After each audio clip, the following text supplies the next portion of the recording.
Hey there, everybody. It's Caitlin, your geeky girlfriend, coming at you again. And this video is a bit delayed. If you watched my videos last week, I uploaded part 1 of this video, and so this is going to be part 2. And if you did not see part 1, then there is an entire part 1 of this video, and I'm coming to you from my new filming location. We're still working on cleaning it up, but we moved some stuff around in our house, and so now I've got Taylor Swift and all that behind me, which we've seen videos with that backdrop before, but I really like this new location in my house for filming. So like I was saying, first we'll start with the introduction. I'm Caitlin, your geek girlfriend. Thank you for being here. If you are new here, we've got a lot of newer content coming, but I also do book reviews, movie ratings, rankings, stuff like that. Lots of Taylor Swift stuff, lots of travel stuff and Disney things. So I just have a little bit of everything. Oh, definitely don't have a niche. I just kind of post whatever I think is interesting, and then if people watch it, fine. If they don't, okay. I do this channel mostly for myself and just as an outlet creatively. And yeah, so last week I uploaded part 1 of this video, and so today's video is going to be our journey to parenthood part 2. And if you watched part 1, thank you. And if you didn't, make sure you go check that out. But today's video is going to be part 2. Like I said, I had intended for this video to be uploaded last week, like last Thursday. But time kind of just got away from me, and I did not do that. So I, in part 1, talked about I guess some of the reasons that our journey has unfolded the way that it has, kind of our personal decisions on when we were going to start trying and all of that. Shared some of that, shared the factors that influenced that. Mostly house hunting and my mental health. I kind of had to prioritize that for a while. I talked about that in part 1, and I kind of talked about the process leading up to where we are now. And like I mentioned in part 1, you have to stay tuned to the end of the video to see kind of where we are now and where the journey is. But where the journey is kind of what's fueling the newer content. So yeah, I said in part 2 that part 2 is going to talk about the more recent journey. So part 1 was more of my journey to self-care, my journey to mental health, which are all big priorities. And I really took that seriously. I talked a little bit about my husband and I's marriage and some of the new, as a new married couple, some of the things that we encountered. Like I said, I talked about house hunting, which was very stressful, how we got our house, job changes. I have had 2 job changes in the past 4 years, I guess. Which seems crazy.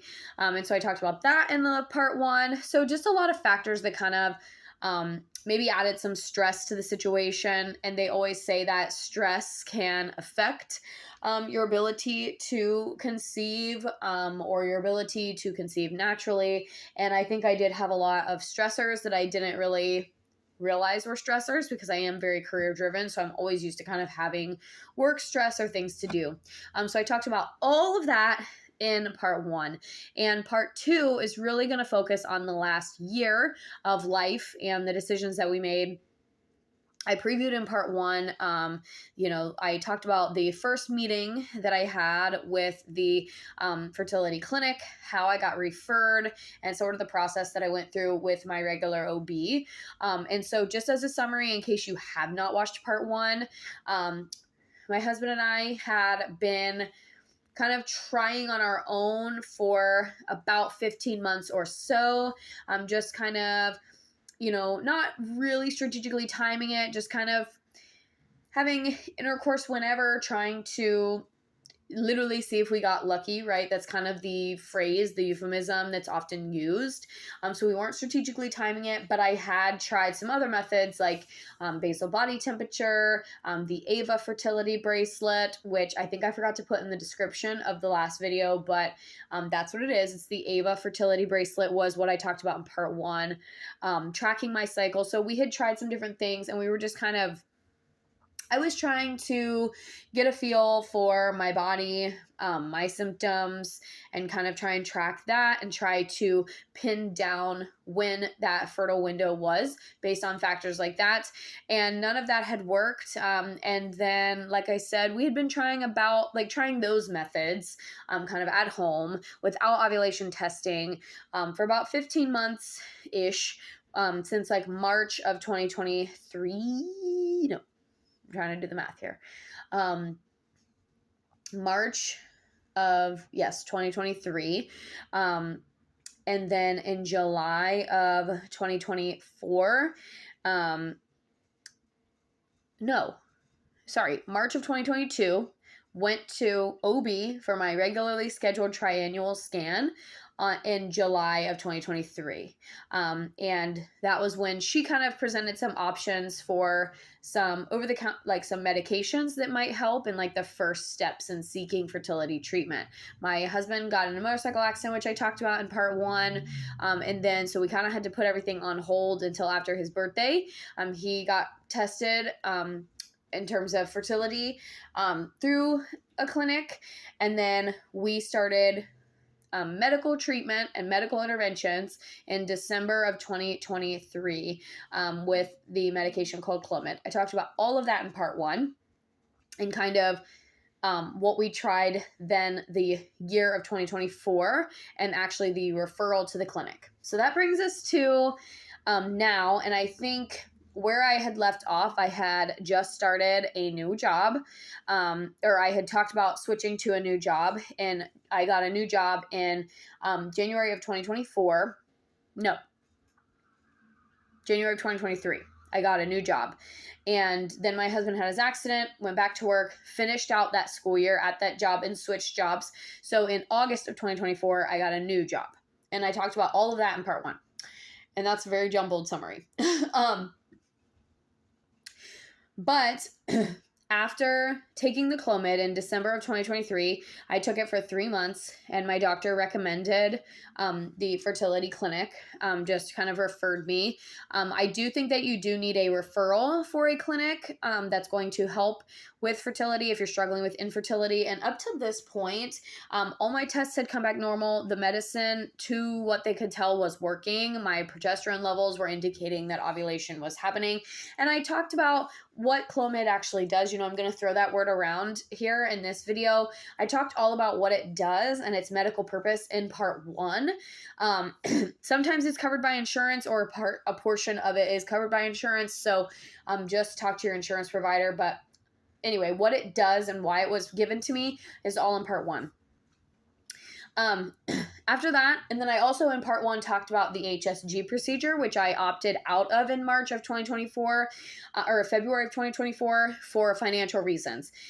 This is an elective procedure, and at that time my insurance was not going to cover it because it was being done through my regular OB. She was recommending it. It was not a required procedure. So financially at that time we decided to hold off. Decided to take a new job. August 2024 comes around. In February of 2024, I met with the clinician at the clinic for the first time. I met with her virtually, and we were on the call for 30, 45 minutes. I really liked her. She took time to kind of get to know my history, and I just really liked her rapport and demeanor. And so we also talked about at that appointment, again, this is February 2024. And at this point, we have been trying for almost 2 years, random various methods, timed intercourse, the Clomid, blood tests. Lucas had been tested. It's my husband. We had done basal body temperature. We had done symptom tracking, cycle tracking, all of those things. And now we're going on 2 years of sporadic, but we would take a month off here and there, like depending on life, but we still tried at least like once a month to time everything right. So for 2 years. And then she at the clinic gave me 3 options. Culminated with timed intercourse, which we'd kind of already tried. IUI, which again, I talked about that process and what it is in part 1. And then IVF. And I also talked about that in part 1 and the difference between the two. So all of that is in part 1. We talked about all of that. And then we decided as a couple that we didn't want to make any decisions. My husband was still very much on the fence about pursuing treatment. He kind of was feeling a little discouraged that, it was kind of that feeling of everybody else can do this so easily. Why is this so difficult for us? Everybody else is able to, just only takes one time and then they're pregnant. So we were having a lot of feelings like that. And so as a couple, we just kind of decided that we were going to wait until after my birthday, which is in June. And we were going to just give it one final go at trying on our own. And it wasn't until that appointment in February of 2024 that the clinician recommended that I start testing for ovulation at home. And so in February of 2024, I started using the at-home ovulation kits. I talked about those in part 1 as well and my recommendations for those. So you can kind of skip around in that video, but towards the end of that video, I talk about at-home ovulation testing and my recommendations and the recommendations that were given to me.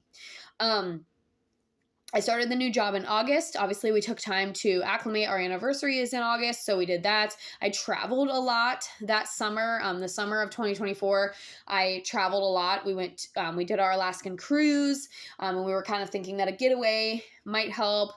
No dice. I did go to Disneyland for the first time, which was so fun. And then we had our anniversary. And it was our 5-year wedding anniversary last year because we got married in 2019. And so we just celebrated our 6-year wedding anniversary. And then it was around this time that we said, okay, let's wait until my husband's birthday. So we kind of just kept pushing back the deadline. And again, like our attempts during this time with school starting and a new job were kind of sporadic. There were some months that we took off, but then there were some months that we tried really, really hard, if you can get what I'm saying there. And we were trying everything. We were testing at home, trying to time everything all on our own. No intervention again. So then really nothing happened. She kept checking in. And around this time, like, we hadn't made any decisions one way or the other. It was just when you're ready to start, send us a message and we'll get everything started. I did go in for an initial ultrasound at one point, and just to get a baseline, which is a common practice. And then around August-ish, there was a giveaway, or I made a video on Instagram, just a silly little video about about the ovulation testing process. And also, I forgot to say, if you're new here, make sure you hit that red button and subscribe, and let me know if you like this video. Forgot to say that. I'll probably say it again at the end too, and I apologize if I've repeated any information from part 1 to part 2. But I had made a video about ovulation testing and just I was talking to myself in the video and kind of talking about the mistakes that women can make when testing for ovulation. And I had an acquaintance, an old college friend, comment on that video and share her story with me. And she kind of shared her advice, said that she also had some difficulties, and kind of gave me, she had given me the name of a secondary fertility clinic. And it's not that I had any issues with the clinic that we were referred to, which I did mention in part 1. We went to a clinic here local to Columbus, RGI, Reproductive Gynecology and Infertility. They may, at the time of watching this video, have rebranded to Pinnacle Fertility, but it is a local clinic here with an office in Westerville, Ohio, if you are familiar with the Columbus area. That's the one that we were referred to. That's who my clinician was with. And at that point, I think I had been to maybe 2 appointments. I went for like an initial ultrasound and some blood work up until that point, and maybe another appointment here or there. Like I think I had went, like I said, that's where Lucas's testing was, but that was like a year and a half prior. So we just went for like some routine baseline scans. And in August, like I said, I filmed that video and I had a friend reach out and say, I went to this clinic. You should give them a follow on social media or just reach out to them. I had a really good experience. And they were actually running a giveaway on Instagram, which I joined, and I actually won a free initial consultation, which never happens to me. So I was excited about just winning the consultation. And so as a way to get a second opinion, because I genuinely value second opinions, especially in the medical field. I like to hear all of the options, all of the side effects, all of the things, and I'm always considering multiple sources. I like real life stories from people that I know, and then people on social media, which can be a little iffy, and then because obviously people might just be saying things to go viral and whatever. But also books. I read a lot, and I read a lot of articles, and I like medical journals and things like that. But I won the free initial consultation. My husband and I did a virtual appointment with the clinician there, or the nurse there.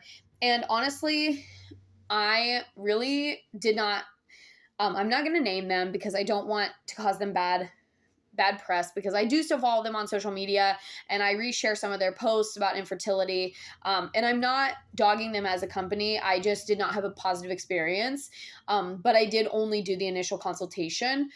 But I won the consultation, and, at that time, like it was the beginning of the school year, and I was dealing with a lot, taking on this new job and dealing with all the reports and keeping up with the tasks that I was asked to do and the tasks that I kind of came into. And my job, which I talked about a little bit in the last video as well, in part 1, I am the special education coordinator. So I have to manage not only the students and their schedules and make sure that everybody's getting what they need, but I also have to manage all of the provider schedules and make sure that everybody's on the same page. So a lot of communication daily with lots of different people on site and off site. And so I was supposed to fill out this paperwork, and I didn't quite get it all finished. And I also had some issues getting into their site. And so when we got on to the appointment, they tried to say that they couldn't meet with us because I didn't have the paperwork done, which, okay, fine, that's that's their practice. And we were immediately kind of turned off by that. And we were like, well, then why are we sitting here if we're not going to have the appointment? So the clinician ended up meeting with us, or the nurse ended up meeting with us, but she just seemed to be very much in a rush the whole time and just kind of pushing us along, trying to get us to answer questions really quickly. And were the questions things that we probably should have known the answers to? Probably, because it was about like my medical history and things that I had tried, things that we had been recommended, etc. So I probably should have known more of the answers than I did, but unfortunately I didn't. And that made me feel really insecure, made me feel like I didn't know what was happening. And I just remember crying after the initial appointment because I just was like, that was really overwhelming for lots of reasons. The person that we met with was very she just made us feel very rushed and like we were stupid, quite frankly, like we didn't know what was happening. But she made a couple of recommendations. She recommended the HSG procedure again, and another more in-depth ultrasound or scan, because I mentioned in part 1, I have some cysts that are recurring on both of my ovary, and then I have actually a vaginal cyst that is benign, like it's not doing anything, it's just kind of there, it's been there for years, my doctor doesn't have any concerns. But anyway, talked about that in part 1 too, and again, might be TMI, but I'm trying to share all the facets of this journey because some of that has possibly led to this diagnosis of unexplained infertility, and which is what we're leading to. So it was a little bit of a spoiler to the end of the video, but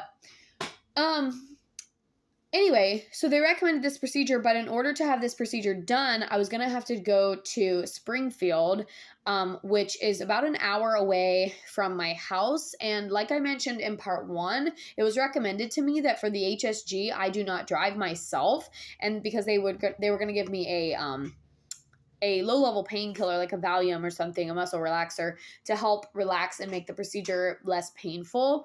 And so it was recommended to me that I didn't drive myself and that I take the full day off of work, which the work part was not an issue. It was I have to drive an hour and I can't drive myself, which means my husband has to go. He has to take off work. And it was just, that was a lot. And we had to be there at like 7 a.m. because the procedures happened at like 7:30. And so it was just like, okay, how are we going to make this work? And then there was another appointment that I had to have like in the Dayton area. And if you're not familiar with Ohio, that's again about an hour to an hour and a half away. And they weren't going to be on the same day. I was going to have to go do the procedure and then do another appointment with another provider. And it was just like, whereas if I would have just pursued that same procedure at the local clinic, I could have done it with the provider that I had already met with, somebody that I was semi-comfortable with at that point because I had had appointments with her leading up to now. And I didn't have to miss a ton of work. My husband didn't have to miss a ton of work. Like he could have taken a half day and it was just a lot more convenient. So I ended up getting I did send my records from the original clinic over to the new one just, to again, get a second opinion, see what they recommended, see if they had any different solutions. Because at this point, every test that they had ran on myself and my husband had come back normal. And at this point, we were looking at unexplained infertility, which is why it had taken us so long. They couldn't give us a reason why what we were doing wasn't working because everything anatomically was fine for both of us and everything hormone-wise was fine. So then the second clinic kind of was trying to reach out and initiate new appointments, and I just kind of gave them the same answer. Like, I don't know if we're really ready to start the process yet. We're still kind of considering all of the options. And it was a very overwhelming time. There was a lot of questions that needed answered. There was the financial piece of it. There was, what do we want to pursue? And then if we go and we spend all this money or we drive to all these appointments, are we going to get any different answers? So there was all of that going on as well. And meanwhile, the local clinician, who again I had appointments with and had talked with a couple of times, actually called me personally and asked if everything was okay because she felt like her and I had a good rapport and had asked why I was seeking another clinic. And I really liked that personal touch of her even acting like even, I know she's a doctor and I'm just a patient, but and sometimes the medical field where patients are seen kind of as numbers and things, but the fact that she took time out of her day to make a connection with me and say like, hey, is everything okay? Like I thought that things were going well. I thought that we had a good relationship. And I really liked that. So after that phone call, I said, I want to go with the first clinic, the local clinic. They didn't do anything wrong. I wasn't unhappy with them. I just was truly trying to get a second opinion. And it worked out because I didn't like the second one. So everybody chooses the clinics for their own reasons. And yeah, it worked out because this one was closer to home anyway. So then, trying to do the math here, we did that around August, September, made the official decision to stick with the original clinic. And I had kind of just sent out a message that was like, sorry for the confusion. You're our choice in clinic, but we will just reach out when we're ready to begin. And one of the first things that I requested / it was asked that I have done was that HSG procedure, which again, if you're playing along, I had neglected or rejected to have done in February of 2024. So now we're looking ahead. This is like September time, and they want to go ahead and put it on the books, but there was a slight delay in getting things scheduled. And I went in for the initial ultrasound, did those things, got more blood work done, and it was decided that I was going to have the procedure in November. So November of 2024, I had the HSG, which again, I talked about in the last video, what the HSG entails. I did, in fact, take the Valium beforehand, and I did take the day off of work. And honestly, I am happy about that. After the procedure was over, and actually I contemplated filming not the whole procedure obviously, but like filming the lead up, filming a video after it. Like I did consider that because so HSG stands for hysterosonogram. Think of like hysterectomy, and then it's an ultrasound, but they're actually looking at the fallopian tubes. And again, I talked more about that in part 1, but the Valium is a muscle relaxer. So I definitely was relaxed. So when I sat up and tried to get off of the table that they had me laying on, I did feel a little like a little bit dizzy, a little bit like I couldn't stand on my own 2 feet, which is a weird feeling. And I can't say that I loved that feeling. So it was an interesting moment where I was like, I almost like, and the nurse waited with me and made sure that I was able to get out and everything. And Lucas was waiting for me in the waiting room, and we drove home, and I ended up just kind of resting. I think because this is how I am, I'm pretty sure I ended up like having a meeting or something that afternoon. So I didn't take a full day off of work, but I definitely worked remote. I checked some emails, scheduled some meetings, etc. And overall, the procedure was okay. I would say it was uncomfortable. I tend to take a little, like squishy like this, just like a little stuffed animal or something with me to kind of have in my hand a fidget, something that I can like squeeze like a stress ball, just to give my mind something else to focus on and give my hands something to do. And that was helpful. It was uncomfortable. I don't know, looking back, I don't know if I would say that it was painful. I would say the most painful part is the catheter. And that's consistent in the other procedures that we had done as well. But it was also kind of weird. Like they ask you if you want to like watch it on the monitor, and it's kind of weird. So personal preference, some people might love it. Some people think it's weird. I remember being kind of like in a daze almost. Like I was fully alert and aware, but I just remember being like not 100% sure of what was happening, if that makes sense. Like I knew where I was, I knew what was happening, but it was just like maybe a heaviness, and I think it was just the muscle relaxer.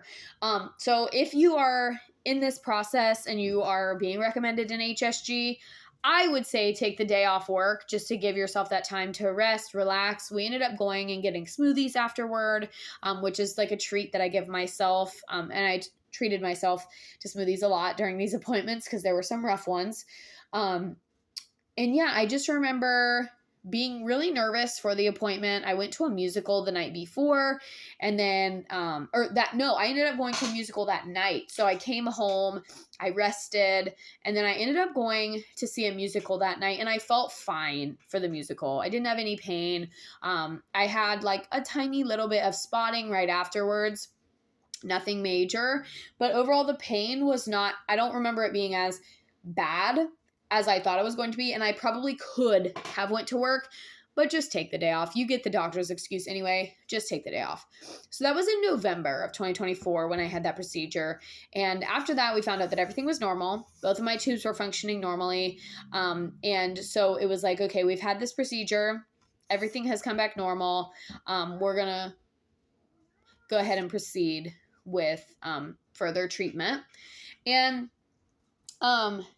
my husband was hesitant to share this information. He wasn't sure how much he wanted me to go into details, but I look at it as if this video can help someone else feel like what they're going through is not uncommon, is not like they're not the only ones going through it, or if they are kind of wondering if they should go through these procedures, wondering or wanting to hear like a real life account of the procedures, then that's why I'm filming this video. I don't mean it to be sharing all my personal information. I'm just trying to be very objective and say, this is what happened. This was the procedure itself. And this is how I felt afterwards, and just kind of my recommendations and advice. So I had the HSG in November, like mid-November. And when infertility treatment, everything is based around the first day of your menstrual period. And so we said, like, and they don't, so remember, the 3 options that were given to us were Clomid with timed intercourse, IUI, and IVF. But we had already tried the Clomid with timed intercourse and to no avail. And I mentioned in part 1, the first time that I took the Clomid, we did not do at-home ovulation testing. We just did progesterone blood reads and timed intercourse based on the days that we were told, not based on the actual ovulation test kit from home. So we, my cat is down on the floor and he's wanting some pets, so I'm trying to give him some pets. And now he's being mean and trying to scratch me. So no more pets. So they don't like to do, so we had actually said that we wanted to kind of start treatment in November, but they don't love to do the HSG procedure and an IUI procedure, because like I said, since we had done Clomid with timed intercourse like a year prior to that, they were like, we don't really want to do that again. It didn't work. And my insurance had already said that they were not going to pay for the Clomid with timed intercourse because it didn't work. So everything that we did was going to have to be out of pocket. And your insurance, they'll funnel everything through your insurance when it's time. And now the HSG procedure, I did not have to pay all of that. I ended up not having to pay all of that out of pocket. At this point in time, I don't remember what I paid, but I feel like maybe 600-ish, which if you recall, if you watched part 1, they were going to charge me $2,000 out of pocket. So the insurance did pay for some of the procedure in the end, because it was recommended by the clinician. And I think it was the way that it was coded that they were able to run it through the insurance. So I liked that and appreciated that, because she was trying to save us a little bit of money. Because I think I had told her that the reason I didn't have the HSG in February was because of the cost out of pocket. So they don't love to do an IUI procedure and an HSG in the same month. So we did the HSG, and then it was determined that in December, if we did not conceive naturally, then we could start the process. So for us, the process was on the first day of my period, I would text the care coordinator. She would schedule an appointment. I would go to the appointment. Typically, it was either the next day or maybe the day after, depending on my availability and their availability. And we would do an initial ultrasound. During that ultrasound, which was vaginal, the doctor would look at both of my ovaries and my uterine lining. She was checking for endometriosis and multiple cysts, or PCOS, were what the main things that she was looking for. And she was also looking at how many eggs were in the ovary, which I talked about a little bit in part 1, to decide how much. She was looking at how much Clomid to give. And so I went to that first appointment in actually on like January 1st, because that was when I got my period, like on December 31st or December 30th. And I went to the appointment on the 31st, actually, I think is what it was. Went to the appointment and had the ultrasound. It was determined that we were going to do Clomid. So even if you go the route of IUI, they will often still recommend Clomid, because Clomid, like I talked about in part 1, forces your body to ovulate. And what they're trying to do is they're trying to mature more eggs so that way you have more chances of getting pregnant when the sperm enters. So we were going to do Clomid again, and it was recommended that I take a 50 milligram dose of Clomid. Now, mind you, this is what I had taken a year before. In December 2023, I had taken 50 milligrams of Clomid, which equates to one pill. And they were again trying to figure out how they wanted to see a couple of things. And one of them was not explicitly shared with me. So they were looking at my body's response to the Clomid. So did it work? How many eggs did I start with in my ovary versus the after I took the medicine? And then they were also looking at, is the dose too high, too little, just right, blah, blah, blah, blah. And that's the part that they didn't really share with me. So they did not share the alternative options for if the Clomid worked too well. Like, I was not considering that as an option. So I took the medicine, and the cycle is that you take your medicine typically on days like 5 through 9 of your cycle. It just kind of depends on what your ultrasound looks like. And then there were different, depending on what my ultrasound would look like, they would tell me to take it that day or the next day, and then just let them know when I took it. And then around day 12, I would go, so like a week later, I would go back in and do a second ultrasound to see the results of the Clomid. Now, in my mind, when I was hearing that I was going to take the Clomid, we were looking for eggs that matured, and we were looking for how many, and they had said, when we're pursuing IUI and especially IVF, especially the more eggs that mature, the better, because those are the eggs that then get retrieved in the egg retrieval process. But if you're doing IUI, then something that they did not share with me was they don't advise doing IUI procedures if you have more than 3 mature follicles, or 3 mature eggs. And nobody had made that clear to me that it was an option to even have that many. Like when they told me that we would take the Clomid and that the Clomid can increase your chance of multiples, which was shared with me multiple times, I was thinking 2 to 3, right? Like twins or triplets. That 50 milligram dose matured 9 of my follicles, 9 eggs. So I go to the appointment, and they were like, well, you responded very well to the Clomid. And that appointment was kind of rough anyway, because I had somebody who wasn't my normal doctor, and I just get a little bit nervous about that. They said, you responded really well to the medicine. We are counting 9 mature follicles, which is great. And if we were doing IVF, this would be a great number. However, you are wanting to do IUI, so we can't proceed with the procedure this month.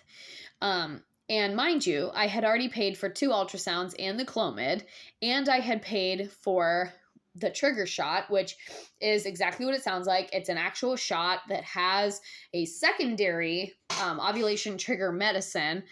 So the Clomid forces the body to mature more follicles. The actual trigger shot, which has some sort of a fancy medical name that I can probably get for you if you put it in the comments, if you ask about it.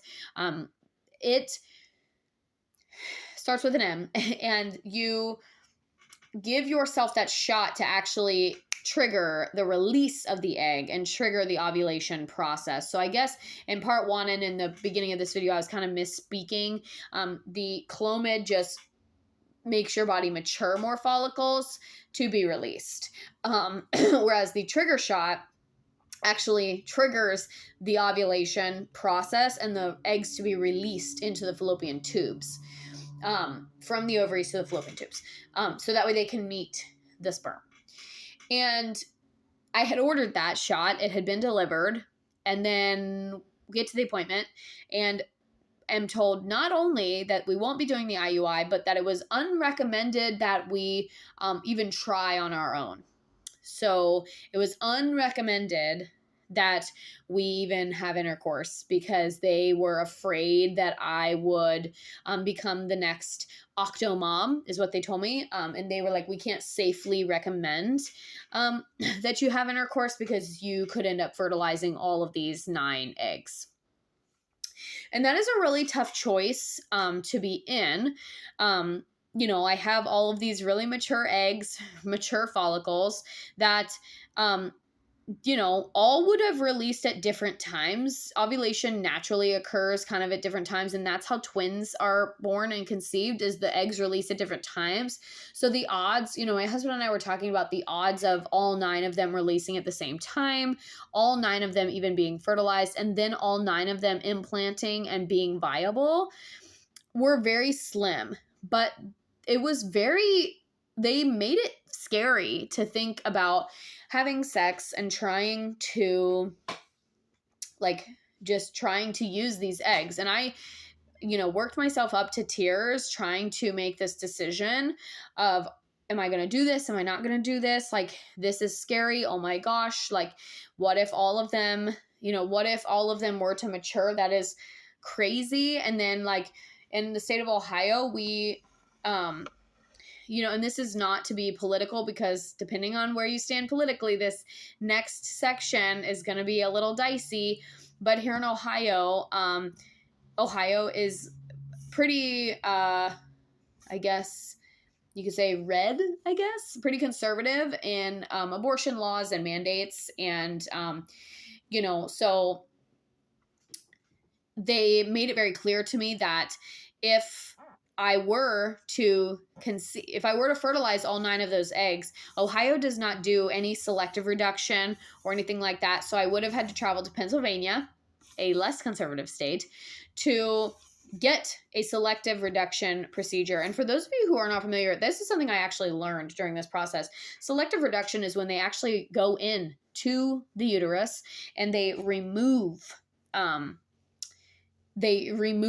fertilized embryos from the uterus. So it's literally selectively reducing the amount of babies and the amount of pregnancy sacs, gestational sacs that are going to form in that early stage of pregnancy. So after the fertilization is complete, and when they are noticing the gestational sacs, which happens at around the 3 to 4 week mark,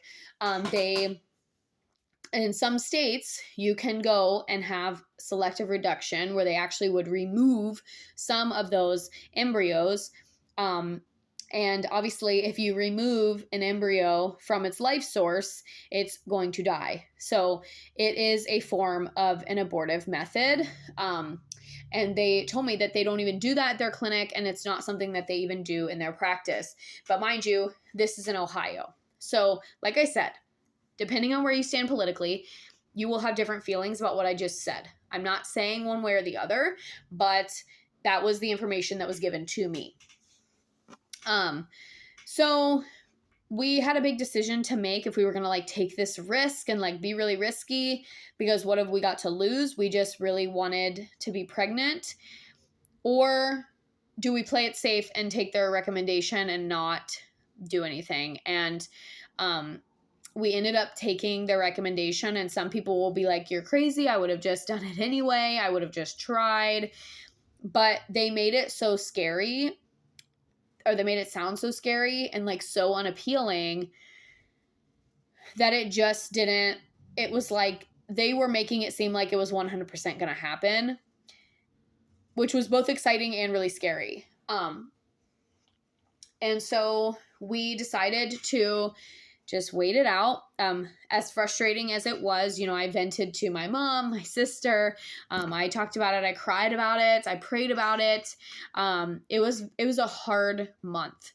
So now we're into January of 2025, and which is crazy that was literally just the beginning of this year. right after Christmas, right after the holidays. The holidays are rough. I posted about that on Instagram last year. The holidays are always rough, especially if you're going through this journey. It's hard to watch other people's kids greeting Santa and, people posting all of the, best Christmas gift ever, and the little photos and all the things. I've been there, done that. I've seen them. I've ignored them. I've had to go on social media hiatuses to get through the holidays. Mother's Day was one that was really, really rough for me for some reason. And almost every year I did not get on my phone on Mother's Day or get on social media because I just didn't want to see all of the posts. So I've been there, and I know how tough the holidays can be and how isolating they can be, which is partially why Halloween is my favorite holiday, because Halloween is one of the only holidays that you can celebrate joyfully without a young infant or child. I'm not saying that Halloween is not a joy regardless. There's trick-or-treating, family costumes, and all of that, but, excuse me. But Christmas and Thanksgiving are, I feel like, especially hard, and Easter, because there's just so much geared around little kids and the magic of it all. But anyway, so we just finished the holidays. Cycle 1, or attempt number 1, was futile. Nothing happened, literally. And that was the most frustrating part, was we spent all this money for not even a chance. I knew once February came, I was going to get my period because we didn't even try. And so that was frustrating. And then 2 weeks later, when I actually did get my period, I was beating myself up about how we didn't even try. And that was something that I don't think I talked about in part 1. So I talked about this a little bit, just the intimacy part of it. It really is exhausting to have to kind of, I don't want to use the word force, but that is kind of how it feels in that moment. You feel like you have to do this thing because now's the day and now's the hour. And that gets to be very, very exhausting. And every month we would get in the same pattern of destructive thinking, and I would kind of beat myself up. We should have tried more, or we should have, had more dates. We should have had more alone time. I should have not went to that thing last weekend so that we could have been alone and maybe gotten a successful attempt. Because there was a lot of, my husband struggled with stage fright as kind of a mental block, as if you will. And we struggled with libidos and actually being in the mood and trying to match up with each other. There were a lot of months that were unsuccessful just because of mental things that were happening. And so to get to the end of that month and know without a doubt that I was going to be getting my period because we didn't even try and we had spent all that money was very frustrating. Just for your reference, each ultrasound was $300. I think it was 180 or 160 or 180 each round, and there were 2 per month. So it was $300 and some right away. The trigger shot was another, I think, $75 or $80, plus the Clomid was $30. So every month we had between $500 and $600 just in the ultrasounds. That was before we actually got to the procedure itself. The procedure itself was $1,200, and they had told us, no, that's incorrect. I apologize. The procedure itself was $600. All of the lead up was also $600. They had told us that a full round would cost around $1,200. So I had budgeted through my insurance, through the FSA, enough money for 3 rounds. That was the maximum that I could put in, and you can do the math on your own, and it pretty much was exactly what they told me it was going to be. And so I had budgeted enough for 3 rounds because they had told me that couples who use IUI typically tend to get pregnant within the first 3 attempts of IUI. Sometimes it can take more, but I think they said 60% of couples, the IUI procedure works within the first 3 attempts, so the first 3 rounds. So that was how we made our decision of how much to budget. And also it was the maximum. through my insurance at that time. So then February comes along and it's time to try again. And we said, well, we're definitely going to try again because the last cycle was uneventful. So February comes along, first day of my period, text, going for the ultrasound the next day, same thing. Doctor and I talk about the results. I was very upset. I had lots of questions and she took time to meet with me, which was great. That was probably my favorite thing about the clinic. The doctors and the nurses really make you feel heard and they actually take the time. Like, if you want to sit there and cry for 40 minutes, they will do that. They will just stay with you because it can be very isolating and you can feel very alone. And I did on several occasions.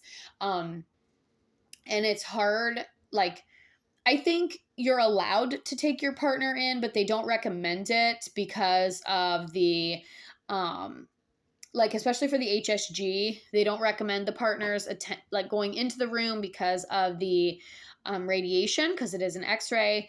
And then with the ultrasounds, it's kind of like, I never explicitly asked if my husband could go with me. I just kind of assumed that, I don't know, I just kind of did it by myself. I think you could take your husband if you wanted to, or your partner or whomever. But anyway, go to the ultrasound. Okay, we're going to do Clomid again, but this time we're only going to take half a pill because the 50 was way too much and I had way too much of a response. So we're going to do the 25. So I had to get these little tiny pills, like literally so tiny, and I had to cut them in half and take half a pill. Same thing, took it for 5 days. Then we were going to do but this time with the IUI, there's no timed intercourse because the IUI is going to be your timed intercourse. So that was honestly kind of nice to not have to worry about the performance aspect of it, and to just know that they had seen everything they needed to see on the scan. We were going to take the medicine. They were going to look again to see the response to the medicine. And then everything was going to be just based on science and based on my body and my response. There was no timed intercourse. We didn't have to worry about it. They said you can have sex whenever. And it really brought some autonomy back to the process for us because it alleviated that pressure because we knew that the timing was going to be done through the procedure. So we took the 25. This time I have 2, potentially 3. And this was the appointment that I cried for 40 minutes after because I, again, had a provider that I was not familiar with. Not that there was anything wrong with him. I just prefer females. He was a male. I had no issues. I want to make that very clear. I felt nothing but comfortable. He took time to speak with me after, took time to consider the options. Like, I have no specific issues with this provider. I felt very supported and I felt very comfortable. It was just the principle of the matter that I didn't know that I was going to have him when I showed up to the appointment. And so I made that very clear moving forward. Like, if I'm going to have a provider that's different, I would like to know ahead of time. And then they just made a note of that on my chart. And the next time it was like, oh, well, would you like to see this provider or wait a day and come in with this provider? So they said we had 2 mature follicles, much better than the 9, much better result, and a possible third, which also might have been a cyst. And I talked about this in part 1, that Clomid can cause ovarian cysts, which I would get regularly. But the thing about an ovarian cyst is they tend to pass on their own. So it's not a huge deal. So I lost my train of thought for a second. So I'm sitting there and the doctor tells me that I should have brought my trigger shot with me to the appointment because he could have just given it to me. And then if we want to do it, like if we want to do the procedure, we can do it on Monday. And it was like just a lot of information all at once. So I was there on a Friday. I was going to trigger as soon as I got home. So trying to figure out when I was going to do that. And then, or I think this was a Thursday actually. And I was supposed to trigger when I got home, go back in the next day and do the procedure. And it was just a lot of information all at once. And I literally did sit there and cry for about 40 minutes just because I was so overwhelmed. My husband, I couldn't get, like, I was having all these issues with my service. And so I couldn't even get a text to go through to him in the room that I was in. And then there was a whole bunch of stuff going on at work. Like, I know work should not have been the priority. That's a me problem. We're going compartmentalizing. But I had a meeting that I was running late to, so I was trying to arrange coverage for that meeting, and then I ended up doing the meeting from my car, and it was a whole thing. So then I felt like I had to rush home and do this shot, which shots make me nervous, and my husband was going to have to give it to me, and so we had to read the direction, and it was just a very overwhelming, like, hour and a half to 2 hours.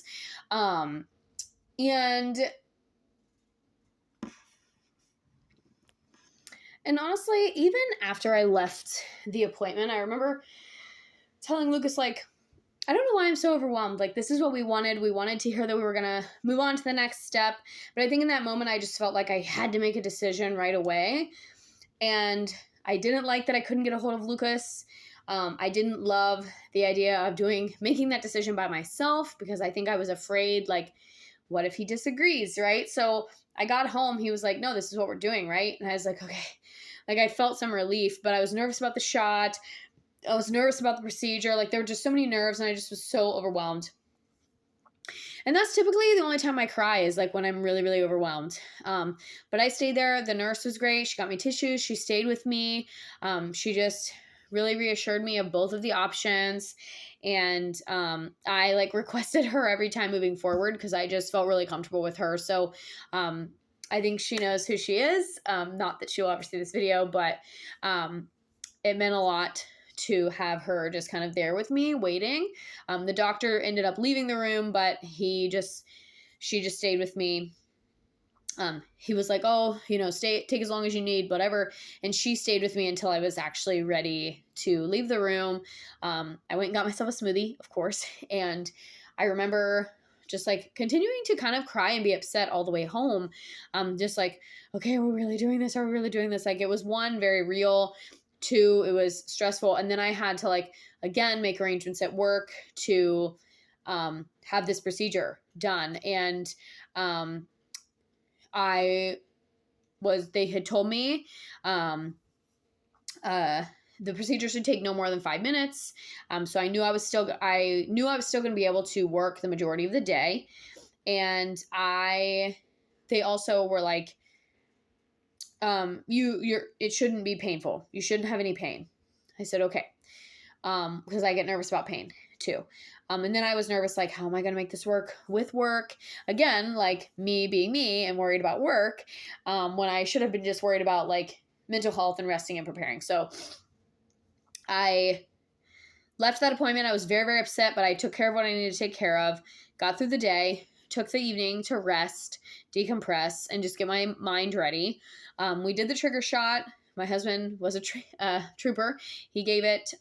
It's similar to, like, an insulin shot for those who are familiar. You pinch the skin and insert it somewhere into the abdomen. She had told me to put your fingers here and, like, put your fingers on your belly button and then do 2 fingers away from the belly button, 2 to 3 fingers away from the belly button, and then put the shot, like, right in this general area.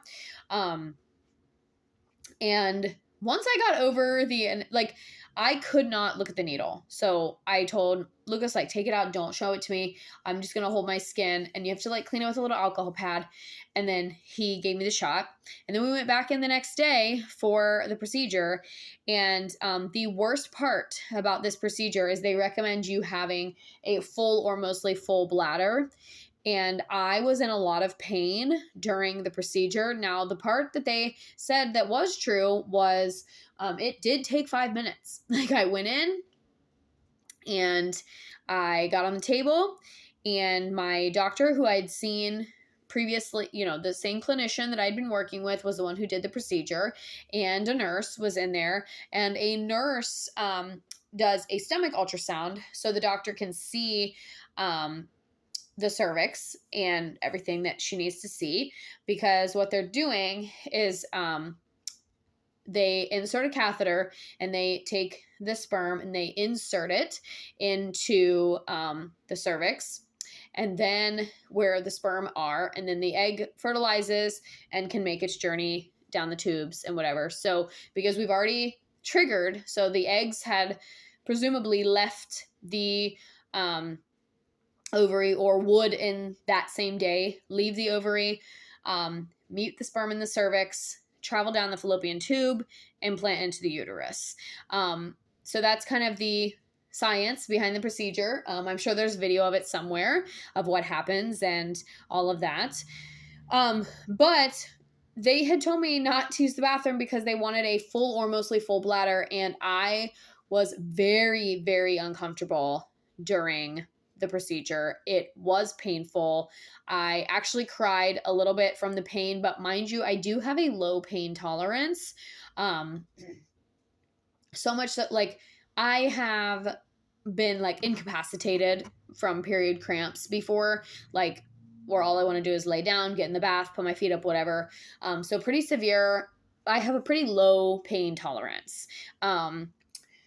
That was extremely painful. And mind you, I was supposed to go back to work after that. And I, like, after it was over, they told me, you know, take as much time as you need. If you need to lay here for a minute, like, take as much time as you need, or you're free to just get up and go.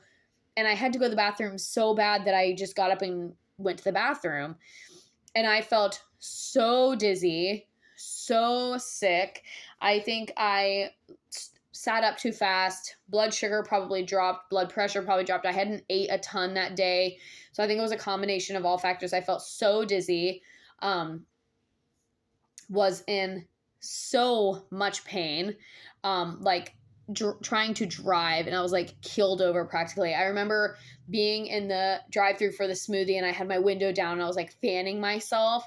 And this was in February, so it was not super warm outside.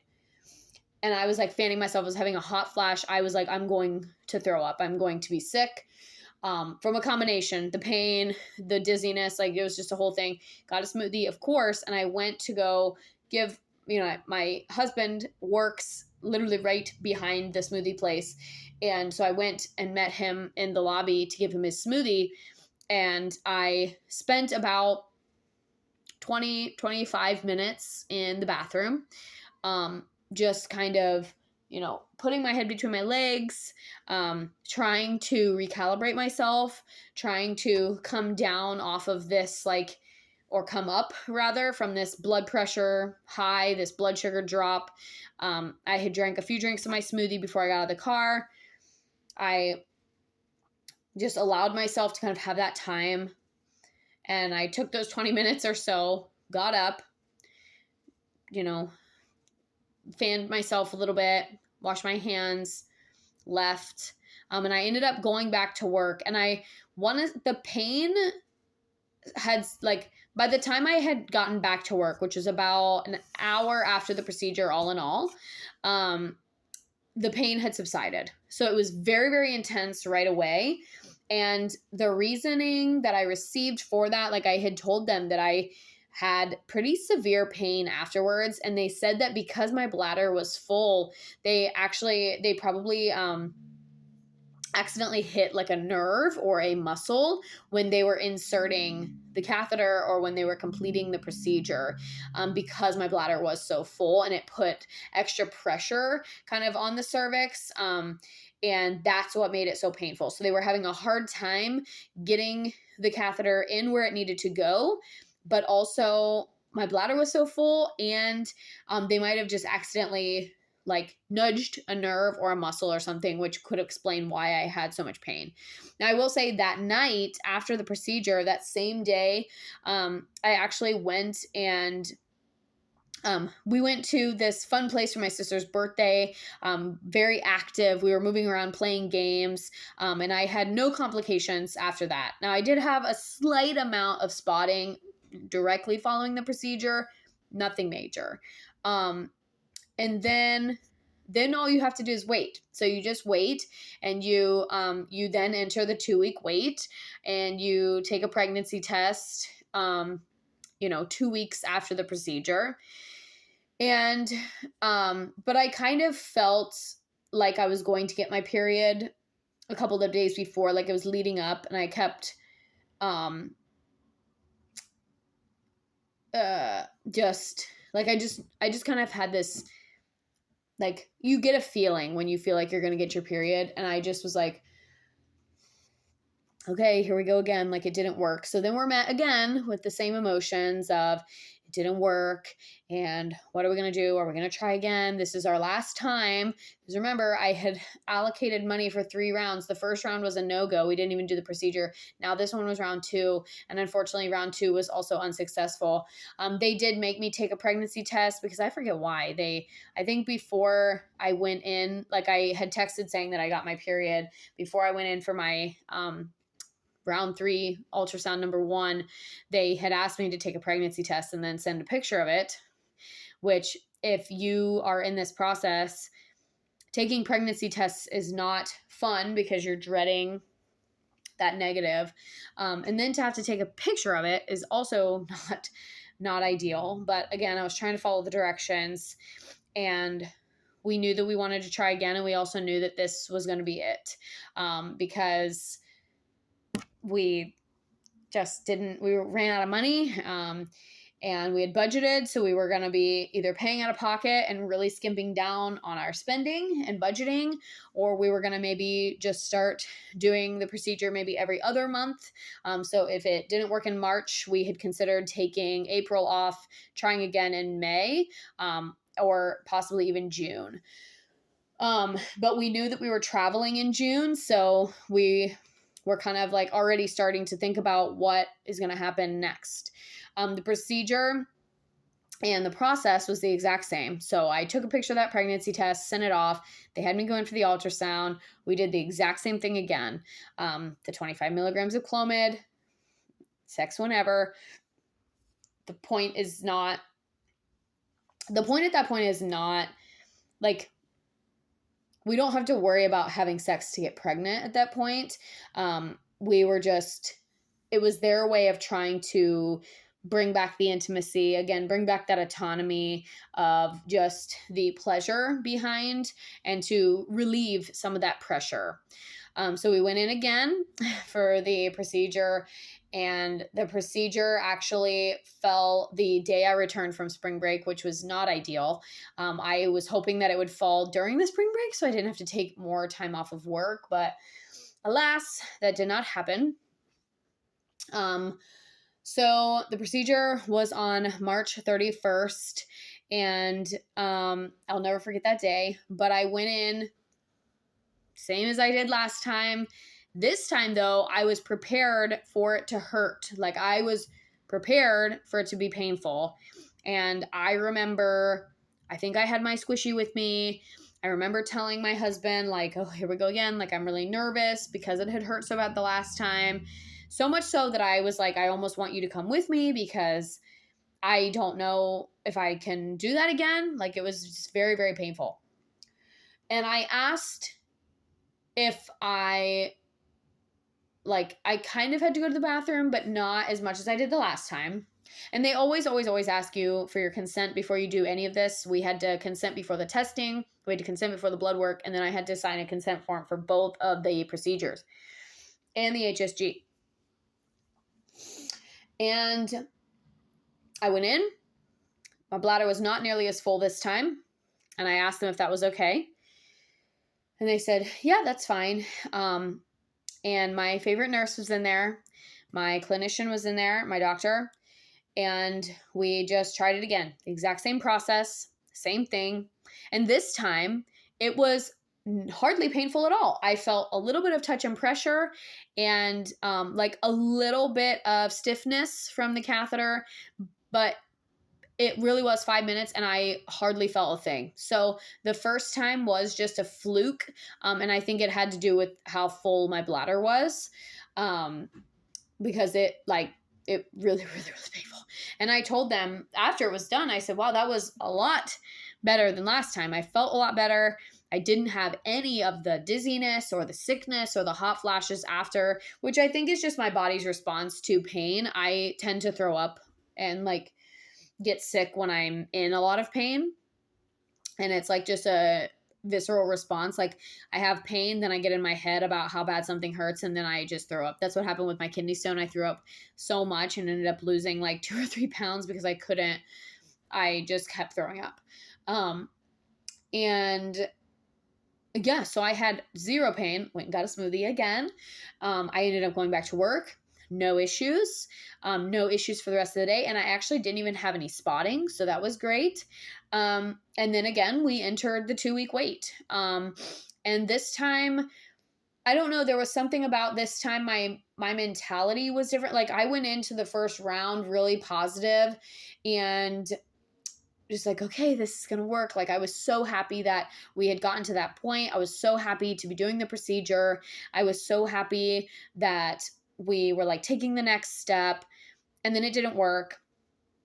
And I was bummed again. And so this time for the second round, I kind of had a completely different attitude. I just was like, it's probably not going to work. Like I just had like a blasé kind of like, here we go again.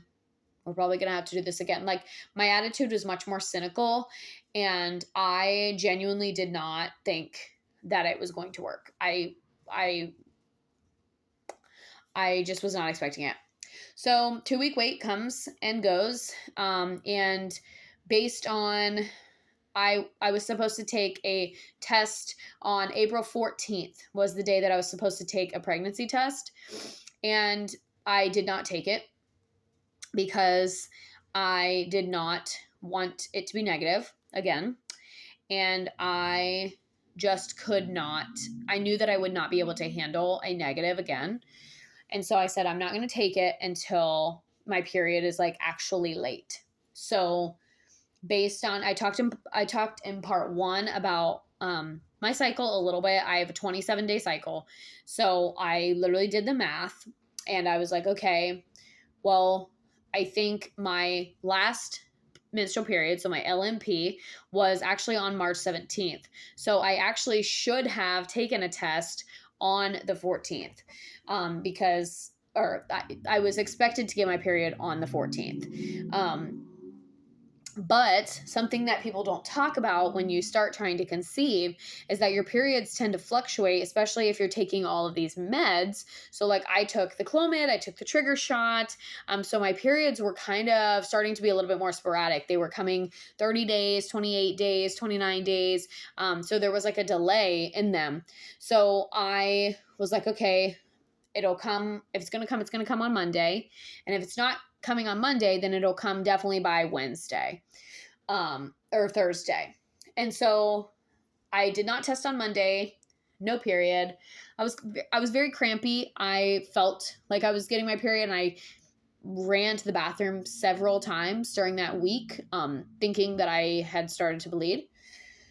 And then Tuesday passes, Wednesday passes, nothing. Thursday comes around.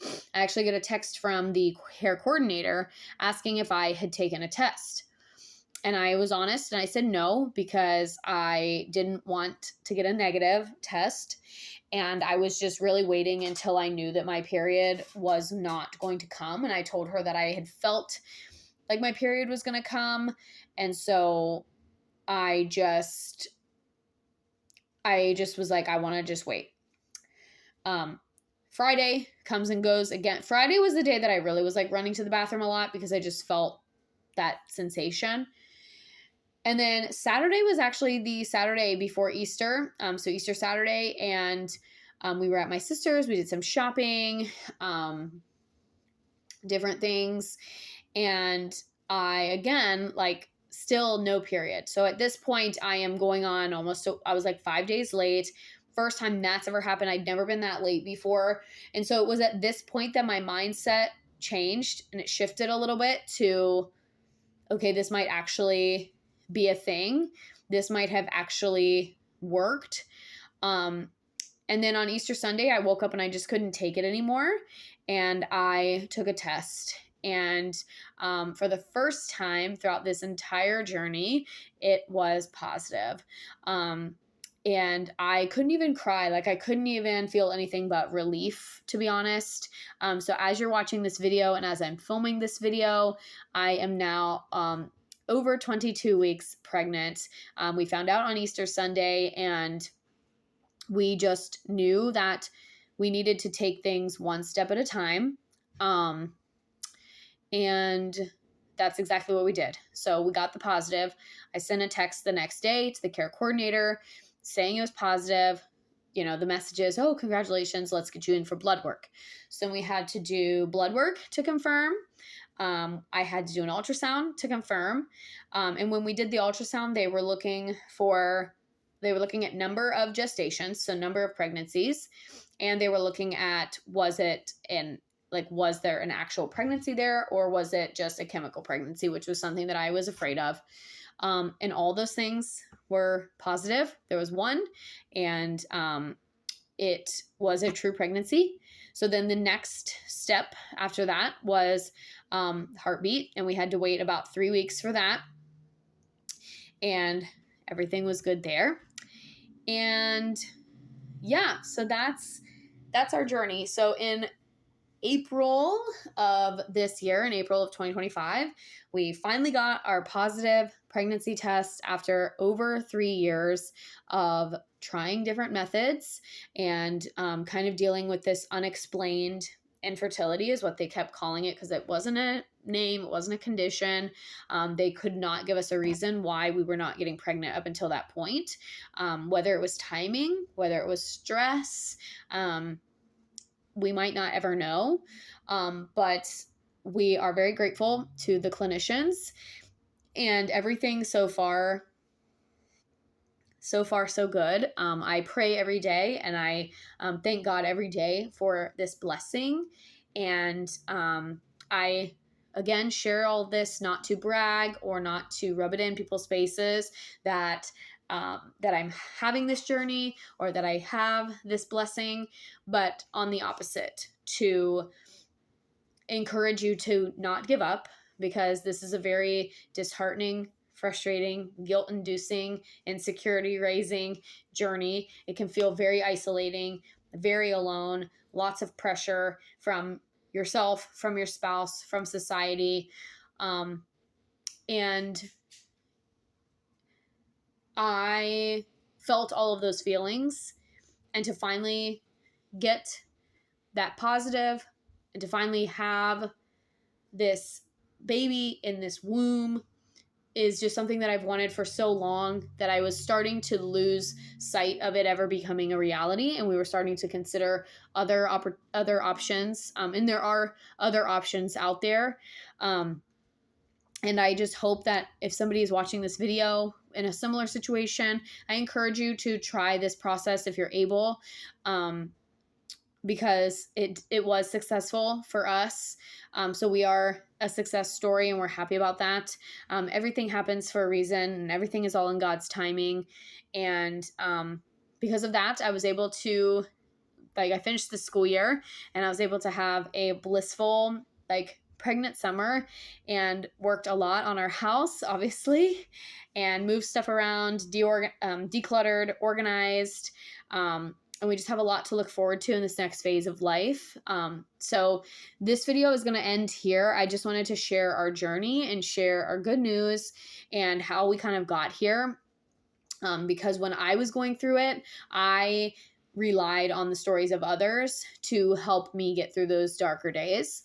And so I hope that this video finds you well if you are in this process and are struggling. This has been a very vulnerable video, maybe a semi-boring video because it's just me talking to the camera.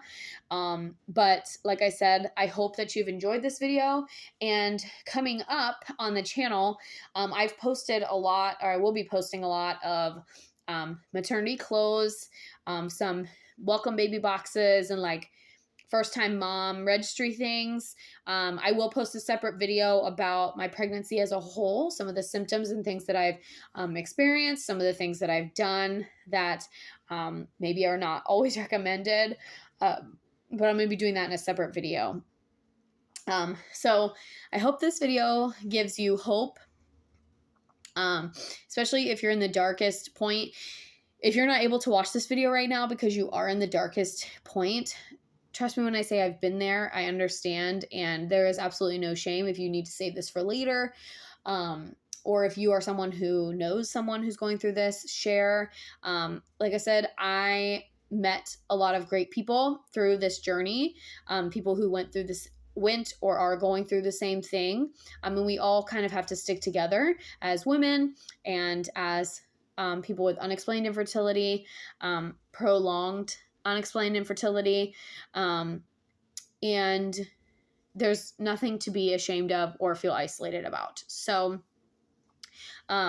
my story has a happy ending. I hope that yours does too.